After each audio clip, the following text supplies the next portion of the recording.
is, at the moment, maybe the most important thing in our state, and that is our ability to have a vigorous, robust, timely testing, contact tracing, and isolation plan across the state of Washington, and we are committed to that.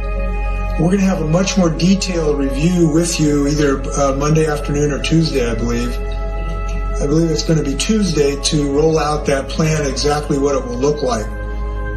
It's going to involve hundreds of members of the Washington National Guard, members of the Department of Licensing, local Department of Health, and state departments of health working all in unison. And we're going to continue to build from there. I'm glad we've been on top of this because this is extremely important. I'll mention one thing about that plan, if I may, because I think it's going to be becoming increasingly important. And that is that we want to do the testing, which is step one. We want to do the contact tracing, which is step two, to contact people who may have been infected. But the third is isolation.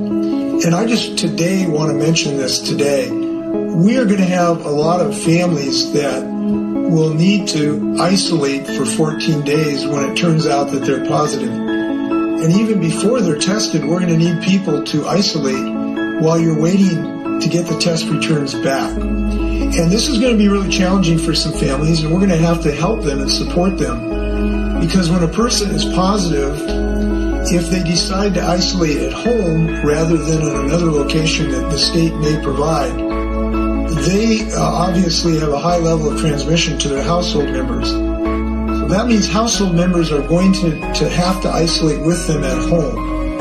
And our success in this endeavor, our ability to avoid this pain again, a large degree is going to depend on those families' success and willingness and the ability of us all to help those families so that they're secure for 14 days in their homes. That means not trips to the grocery store and trips to families' houses. So that's going to be a challenge for us, and I hope we're all going to help those families.